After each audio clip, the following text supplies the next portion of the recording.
Líder, a gente vai começar com um assunto que desde a semana passada está aí dominando o noticiário, que é sobre a troca do Ministério do Turismo, né? Existia a expectativa que a ministra do Turismo, Daniela, saísse do cargo e o deputado Celso Sabino assumisse, mas ela ganhou aí uma sobrevida, né, digamos assim, nessa semana, o presidente Lula está fora. Como é que está essa situação? Olha, o tempo é o tempo do governo. O governo é que mantém o seu ministério, é quem convida, é quem avalia.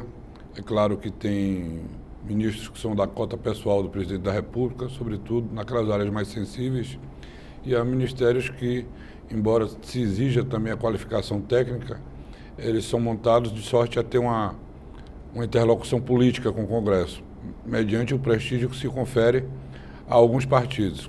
Foi o caso que se tentou, meio que de uma forma equivocada no final, mas que se tentou fazer com a União Brasil.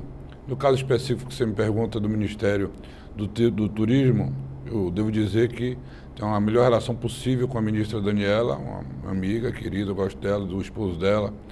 A bancada não teve nenhum problema, mas o fato é que ela, por conta de uma divergência com a direção nacional do partido, protocolou um pedido de desfiliação. Ou seja, o marido dela já desfiliou, era o presidente do diretório antigo do União no Rio de Janeiro, já desfiliou e hoje já é o presidente do Republicanos no Rio de Janeiro. E ela só não desfiliou porque, tendo mandato, ela precisa de pedir justa causa do Tribunal Superior Eleitoral, que ela já fez, já entrou com o pedido. Portanto, nessas condições, ela pode ser até ministra da cota pessoal do presidente, mas não pode ser representando o nosso partido. Mas e aí, desculpa, só insistindo, como é que está a situação? Ela vai ser trocada, então? Olha, nós não tivemos uma conversa definitiva com o governo. Seria leviano se dissesse que o presidente já informou que vai trocar, que vai substituir e que tivesse pedido indicação. As coisas um pouco que se atropelaram na bancada. O Celso Sabino é um deputado muito articulado e meio que ele é consenso no sentido de que, se fosse chamado o partido a indicar um ministro para substituir, ele seria a pessoa indicada, mas até agora nós não tivemos formalmente, oficialmente, qualquer pedido do governo para que fizesse a indicação. Então o senhor espera que na volta do presidente Lula aqui ao país, faça uma reunião com o senhor e então abra essa porta em relação à indicação? O tempo é o tempo do presidente. A escolha da ministra Daniela foi um pouco diferente, porque ela foi um dos pouquíssimos membros do nosso partido que votou e fez campanha ostensiva para o presidente. Então, meio que ele escolheu ela e pediu que o partido referendasse. É como se nós não tivemos veto algum a que o presidente escolhesse qualquer dos nossos filiados a integrar o ministério. Outra coisa é ele pedir à bancada que escolha e indique alguém. Isso aumenta a nossa responsabilidade. Ontem, numa reunião rotineira de bancada, em que esse assunto foi citado, eu disse, olha a responsabilidade de quem está querendo indicar ministro.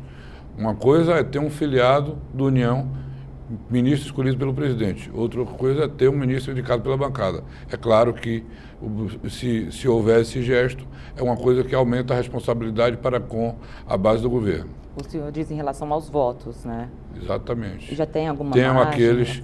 é claro que eu não vou pedir a homenagem do suicídio a nenhum dos meus liderados. Tem aqueles que têm um compromisso de lealdade com seus eleitores. A exemplo do deputado Kim Kataguiri, que é eleito com o voto de opinião do MBL, a deputada Rosângela Moro, que tem uma atuação muito específica, antagônica ao governo. Eu não vou, ao ex-ministro Mendonça Filho, que também tem uma oposição muito forte ao governo, eu não vou pedir a eles que se suicidem. Mas nós temos aí, acho que a depender do tema e a depender da boa vontade com que o governo trate, nós temos aí uns 45 a 50 deputados que têm disposição de conversar.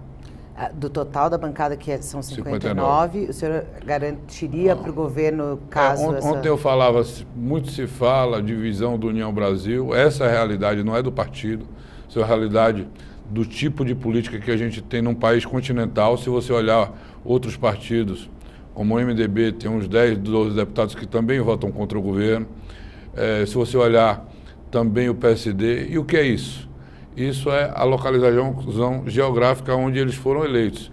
Você pega um estado como o Paraná, estados do Centro-Oeste, estados do Norte, em que o ex-presidente teve 70% a 75% da votação, é muito difícil para eles enfrentarem a opinião pública que votaram com ele, que votou com eles, majoritária no sentido de apoiar o governo.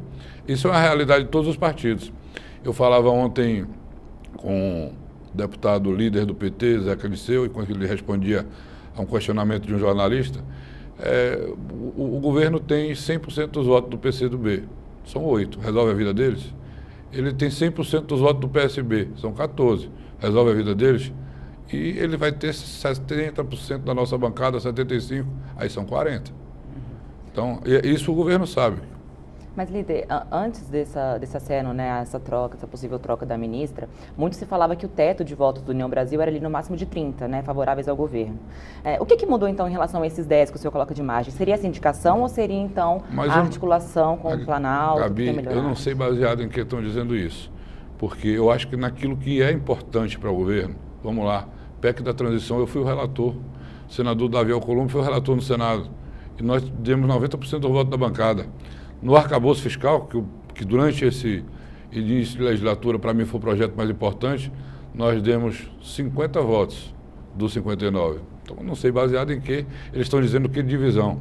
Se você for tomar como base o decreto do saneamento, isso não tem nada a ver com ser base, tem a ver com a independência do legislativo. Nós entendemos que o executivo, ao emitir um decreto que mudava parte de legislação que a gente aprovou, eles estavam afrontando o princípio da independência dos poderes. E não fomos só nós, fomos nós, o MDB, o PSD, o Republicano, todos os partidos de centro, que foi aquela votação de 300 e tantos votos. Isso aí, para mim, não é parâmetro de dizer se está sendo leal ou não com o governo, porque o governo errou nesse ponto. Líder, nessa questão da troca da ministra Daniela, tem uma questão que se coloca de trocar, eventualmente, se ela acontecer, trocar uma mulher por um homem. O senhor não acha que como é que o senhor vê essa questão da representatividade? O senhor não acha importante? O senhor não acha que pode ser um erro trocar um homem por uma mulher nesse caso? Olha, eu fico muito à vontade para falar sobre isso, até porque eu defendo reserva de vaga feminina no parlamento como um todo. Não esse negócio esdrúxulo de cota que você, às vezes, os partidos ficam tentando fabricar laranja para cumprir a cota. Acho que devia ter cota, e estou defendendo isso, a gente vai montar um grupo de trabalho sobre isso, para dar representatividade. Mas não pode ser só no executivo. E o judiciário? E o executivo? E o legislativo? Todos. Acho que todos têm que estar imbuídos desse propósito. E eu acho que uma política concreta, eficiente, seria essa reserva de vaga. Por quê? O problema não existe na Câmara Federal. Hoje nós temos em torno de 20% da Câmara composta por mulheres.